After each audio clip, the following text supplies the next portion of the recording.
Buenos días y bienvenidos a Iglesia Navarra, el programa que trae la realidad de nuestra Iglesia diocesana. Feliz Año Nuevo, primer programa de este año 2026. El pasado miércoles, Nochevieja, despedíamos el año 2025 y comenzábamos un nuevo año con la gracia y con la bendición del Señor, como nos lo marcaba la primera lectura del pasado jueves en la solemnidad de Santa María, Madre de Dios. El Señor te bendiga y te proteja, te guarde y te conceda su paz, su favor. La bendición de Aarón. Pues esta bendición la pedimos para todos nosotros, para toda nuestra Iglesia diocesana, para nuestro obispo, para los sacerdotes, para los catequistas, para las familias, para los jóvenes, para los enfermos, para los ancianos, para los movimientos, para la vida consagrada.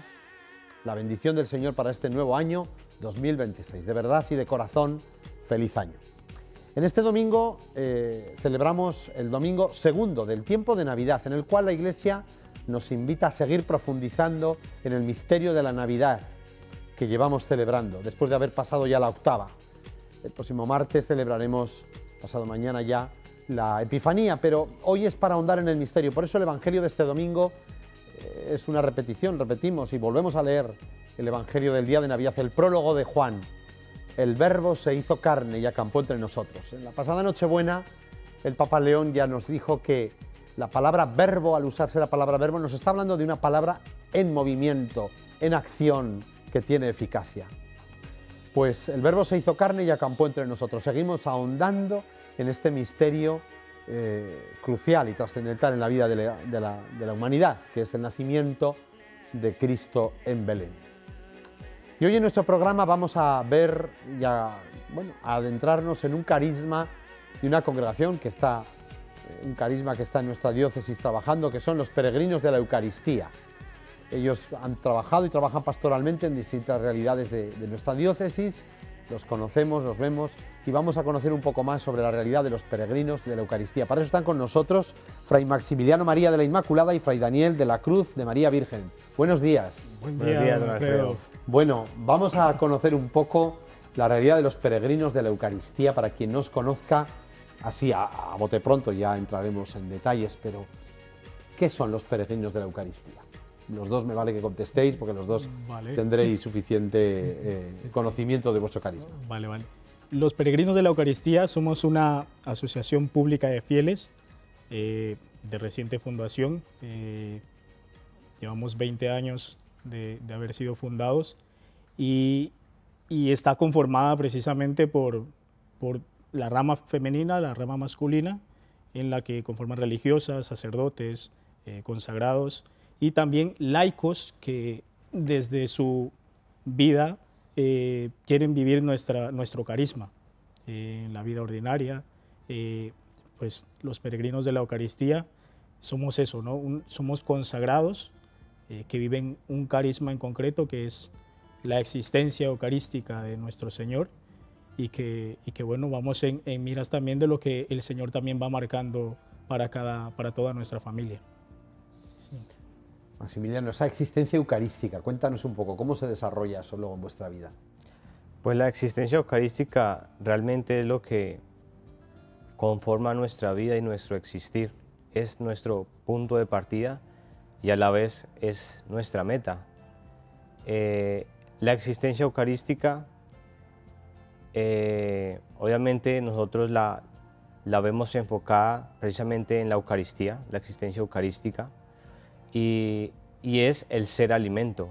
La Eucaristía se presenta como bajo la forma de un pan, en el que el Señor muestra su realidad plena de comunión con los hombres, es decir, que Él quiere entregarse. Por eso la existencia es ser alimento, estar para el otro. Y nosotros igualmente desde nuestro carisma vivimos y compartimos esa existencia. Primero la recibimos al Señor en la Eucaristía y luego la damos. Es decir que somos alimento para la vida del mundo. Y ese va unido a nuestro carisma, en que nosotros vamos realizando la voluntad de Dios siendo alimento, en lo que el Señor nos dice. ¿Cuál es un poco la realidad hoy? ¿Cuántos formáis, cuántos estáis y dónde estáis presentes en el mundo? Empezamos, luego ya hablaremos un poco de Navarra. Pero... Sí, bueno, pues concretamente estamos también en la diócesis de Navarra. la casa madre que actualmente se encuentra en la diócesis de Vitoria. Tenemos, por ejemplo, también en la diócesis de Leganés, de Getafe, también en México, la diócesis de Tabasco, en Uruguay y en Colombia, que fueron los dos lugares principales en los inicios de la comunidad. Allí también tenemos casas.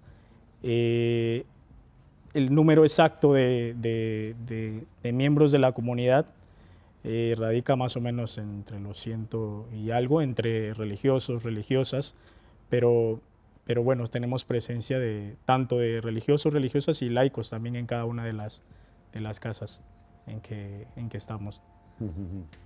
Existencia eucarística. Quien nos esté viendo ahora, ¿cómo es un día en la vida en comunidad? ¿Qué horarios?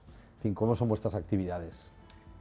Obviamente los horarios varían respecto de las casas, porque no todas las casas pues tienen el mismo apostolado. Por ejemplo, en concreto en nuestra casa, nosotros nos levantamos a las 6, ahí tendremos un rato de aseo personal y luego a las 6:30 estamos en la oración hasta las 8. En ese rato de oración hacemos lo que son devociones, que son oraciones propias de la comunidad, el oficio de lectura, laudes, y tendremos un rato de meditación hasta cumplir la 1:30. Más o menos ahí luego salimos al desayuno y luego el espacio que corresponde hasta las 12 más o menos se realiza en el trabajo. Trabajo pues ya se va pues más o menos repartiendo en lo que se necesita, ¿no? Por ejemplo, nosotros que estamos ahora en el seminario, pues nos desplazamos al seminario y todo ese espacio pues lo empleamos para el estudio. En todas las casas solemos poner más o menos la hora, el resto del Santo Rosario a las 12, del Ángelis, y luego posteriormente la comida. La comida, también se realiza un rato de descanso y luego en la tarde otro tiempo de trabajo y de deporte también se emplea también tener un espacio también de recreación, ¿no? Y al final de la jornada pues tendríamos las completas, la cena y ya luego el descanso a partir más o menos de las 10. Eso es a grosso modo un poco ¿Cómo es un día a día? Sí, por lo general, o sea, sí, nuestras actividades están, obviamente el centro que es la oración de toda nuestra vida, o sea, de allí parte precisamente para poder encarnar ese ser alimento, ese ser existencia eucarística, pues parte de la oración, y que ya a partir, por lo general, dependiendo del servicio en cada casa, pues sí se distribuyen trabajos, momentos de la comida, de descanso, que es eso. Pero el punto central de nuestra vida comienza allí, ¿no? en la oración, que es lo que le da vida a todo el resto de... Qué bueno, qué bien. En Navarra estáis, en el Valle de la Ulzama, llevando las parroquias y también en Tudela. Contanos un poco cómo es la actividad pastoral, cómo trabajáis. Bueno, en el Valle de la Ulzama, que atendemos las parroquias propiamente del valle, por lo general son 12 parroquias, algunas otras que ya están fuera del valle, pero allí lo que tenemos principalmente son las parroquias con la celebración de la Eucaristía, obviamente los domingos, entre semana, también tenemos la celebración de la Eucaristía, en este momento concreto en la parroquia de Arraiz, porque es el sitio donde ahora estamos viviendo. Y, por ejemplo, los jueves de todas las semanas vamos en cada una de las parroquias que nos corresponde atender, vamos turnando para hacer la Sagrada Eucaristía a las 6 de la tarde y posteriormente un momento de adoración. Ya igual atendemos en lo que hay en cada una de los pueblos, a veces las romerías que a veces hay, por ejemplo, a la ermita de Velate, sí, a la ermita de Santa Lucía en junio, bueno, y las distintas también costumbres que tiene el valle, ¿no? Sí, en Tudela propiamente está una casa de formación para las etapas iniciales, que se llama Escuela de Vida, que son las primeras etapas de los que ingresan a nuestra comunidad. Se mezcla eso, ¿no? La formación humana, la formación también en la fe, todas esas pequeñas cosas, y al mismo tiempo confluye que ahí viven, por ejemplo, el sacerdote que atiende las parroquias, unas parroquias en la Ribera, que es Cabanillas y Justiniana en este momento. Atiende las dos parroquias de esa zona de la Ribera. Un poco parecido también desde atendiendo también la Eucaristía y las distintas realidades que demanda, ¿no? Cada una de las parroquias. Y que también se está llevando 2 capellanías. Las 2 capellanías también. Siervas de María en Tudela y las Esclavas de Cristo Rey. Sí, los conozco, sí. Bueno, pues una labor muy hermosa, ¿no? Sí. Vamos a seguir comentando, hablando sobre, conociendo a los peregrinos de la Eucaristía, pero vamos a ver este primer vídeo que hace referencia a este domingo segundo del tiempo de Navidad, que es el Evangelio que escuchábamos también el día de Navidad.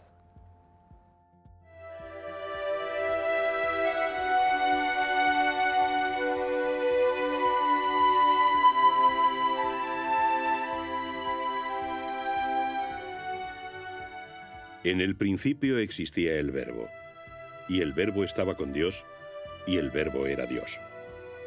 Él estaba en el principio con Dios. Todo fue hecho por Él, y sin Él nada se hizo de cuanto ha sido hecho. En Él estaba la vida, y la vida era la luz de los hombres. La luz luce en las tinieblas, pero las tinieblas no la acogieron. Hubo un hombre enviado por Dios. Su nombre era Juan. Este vino como testigo para dar testimonio de la luz, para que todos creyeran por él. No era él la luz, sino el enviado para dar testimonio de la luz. Existía la luz verdadera, la que ilumina a todo hombre que viene a este mundo. En el mundo estaba, y el mundo fue hecho por él, pero el mundo no le conoció. Vino a los suyos, pero los suyos no le recibieron.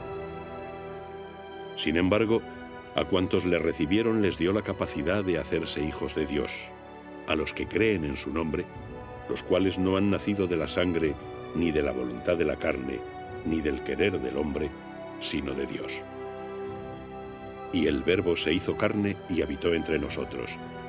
Y nosotros vimos su gloria, gloria como de unigénito del Padre, lleno de gracia y de verdad. Juan da testimonio de él y clama diciendo: Este es de quien yo dije, el que viene detrás de mí ha sido puesto delante de mí, porque existía antes que yo. De su plenitud todos hemos recibido gracia sobre gracia, porque la ley fue dada por Moisés, la gracia y la verdad se han hecho realidad por Jesucristo. A Dios nadie lo ha visto jamás.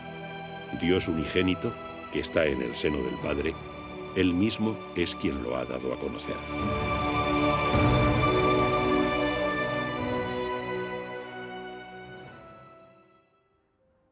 Estamos en nuestro programa en este domingo segundo del tiempo de Navidad hablando con los peregrinos de la Eucaristía, Fray Maximiliano y Fray Daniel.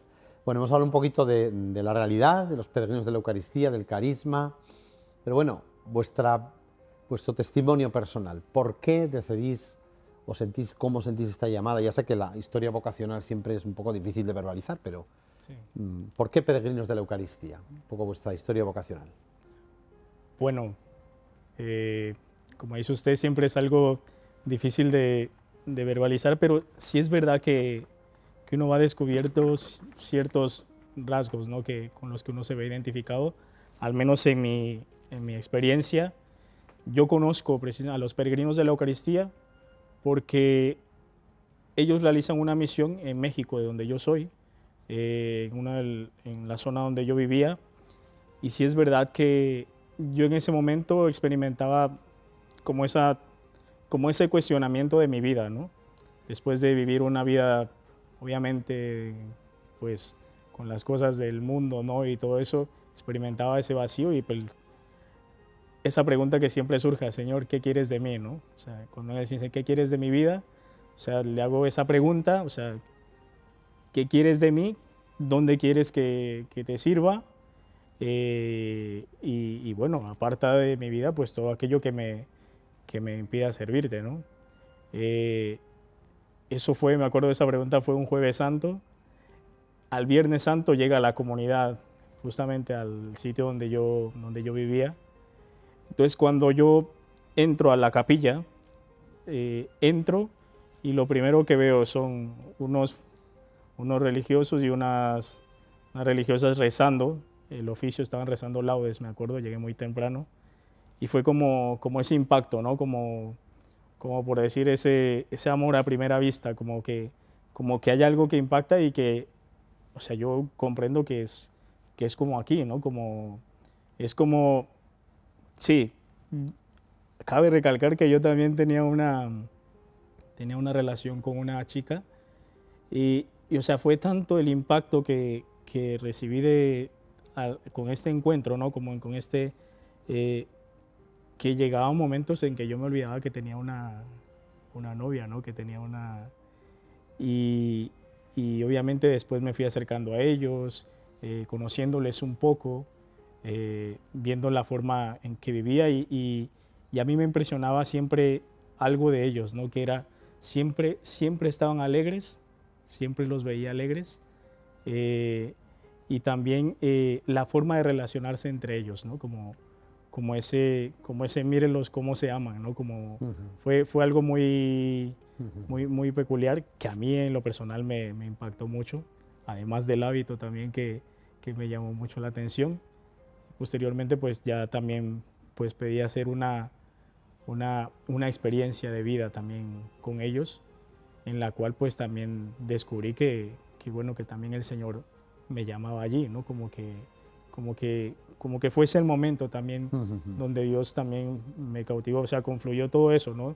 El momento de mi conversión, ese deseo también de querer servir al Señor y como que también la muestra de que yo lo veo así, ¿no? De parte de Dios, de como este es el lugar, ¿no? Como que es aquí donde... Bueno, yo conocí la comunidad porque primero visitando a un primo que también había ingresado en la misma comunidad y lógicamente pues al principio no quería pues ir a la visita porque no entendía qué era eso de frailes, me daba un poco de miedo, ¿no? Yo era pequeño, tenía 13 años. Sin embargo, sea la casualidad, yo iba a ir con mi tía y mis primos, pero sea la casualidad de que ellos no pueden ir ni mis primos ni mi tía. Entonces el único que viaja solo soy yo.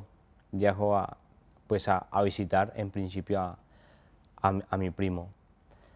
Cuando yo fui en avión, cuando llego al aeropuerto y tengo el primer impacto que es el hábito, obviamente que es difícil expresarlo con las palabras propias del hombre, ¿no? Pero sí que el Señor le muestra a uno una certeza que nada de este mundo se la arrebata. Y ahí fue como el primer impacto que tuve, ¿no? Al ver el hábito. No por algo en realidad, sino que precisamente pues me evocaban al Señor, pero sin que nadie me lo explicara. Luego, pues obviamente me estaba esperando un primo y uno de los hermanos que lo acompañaba, y llegué a la casa donde estaban los hermanos, y pues como decía el hermano Daniel, uno se encuentra con la realidad de que pues de esa alegría, ¿no? Que viven realmente el Evangelio y que esa vivencia del Evangelio logran transmitirlo sin utilizar ninguna palabra, sino con su misma vida logran transmitirlo. Y eso me impactó también mucho y de tal forma que me sentí identificado con ellos. Nuevamente aparece esa certeza del principio que no sabía qué era lo que era, pero que algo comenzaba a arder en el corazón, algo comenzaba a tener vida realmente en mí. Y es a partir de ahí que me llega o me surge la idea de vivir esa vida. Yo, un niño de 13 años, pues es verdad que uno puede decir, no tenía muy claro. Sin embargo, es verdad que el Señor el Señor, como lo pone a uno ahí, el Señor también le da una gracia para reconocer que es Él. Sin embargo, es verdad que en la etapa de la juventud, en la etapa de la adolescencia, pues uno se desvía del Señor, ¿no? Como que el mundo tiene sus cosas que lo hacen que se aparte de Él. Sin embargo, bueno, hay que resaltar que yo siempre iba en junio y en las Navidades a visitar a mi primo, pero realmente era porque me gustaba estar con ellos, ¿no? Porque sentía esa afinidad. Sí, la vocación. Claro.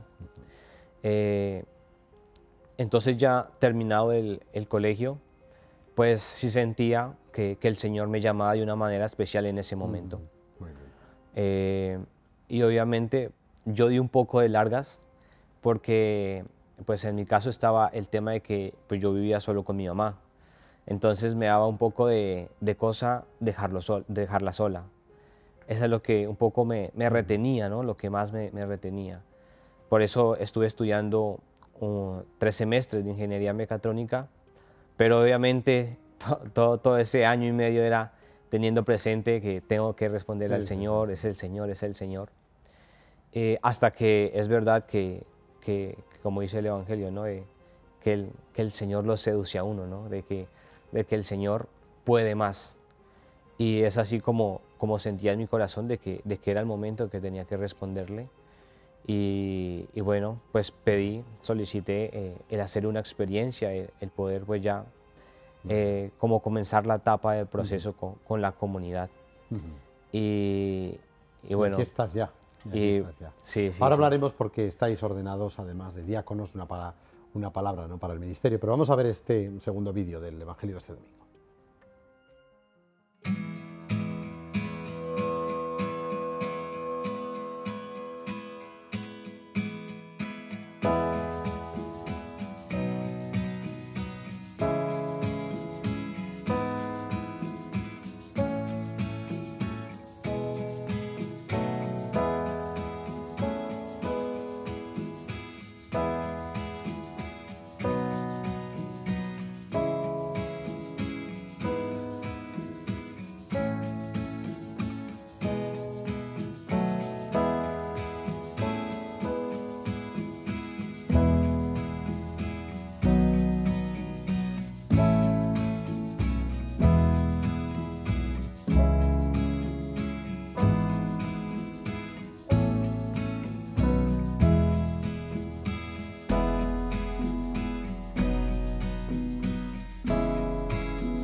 Navidad es mucho más que lucecitas de color.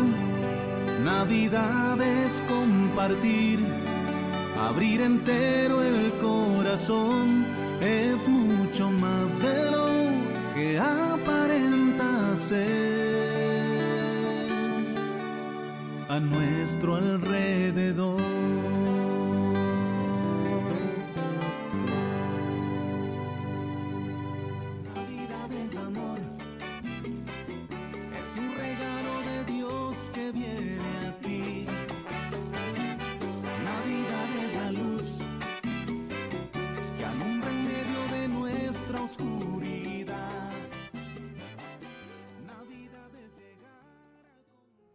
Pues así, con este buen sabor de boca, ya hemos terminado nuestro programa hablando con los peregrinos de la Eucaristía, Fray Maximiliano y Fray Daniel. Pues agradeceros mucho que hayáis estado aquí dando este testimonio de vuestro carisma y desearos un feliz año 2026 Dios mediante que venga la ordenación presbiteral y podéis ser sacerdotes del Señor dentro de este carisma de los peregrinos de la Eucaristía. Muchas gracias por estar con nosotros. Gracias a usted, don Igualmente, Alfredo. don Alfredo, muchas gracias también por la invitación. Muchas gracias. Pues nada más, abrimos así este año nuevo 2026, el martes, la Epifanía del Señor. Los magos, representando a los pueblos extranjeros, no judíos, gentiles, adoran al niño Jesús como Rey y Señor de la historia. Feliz fiesta de Reyes, feliz noche de Reyes para todos, que esa ilusión y esa alegría no acaben nunca, porque Dios está con nosotros. Hasta el próximo domingo, si Dios quiere.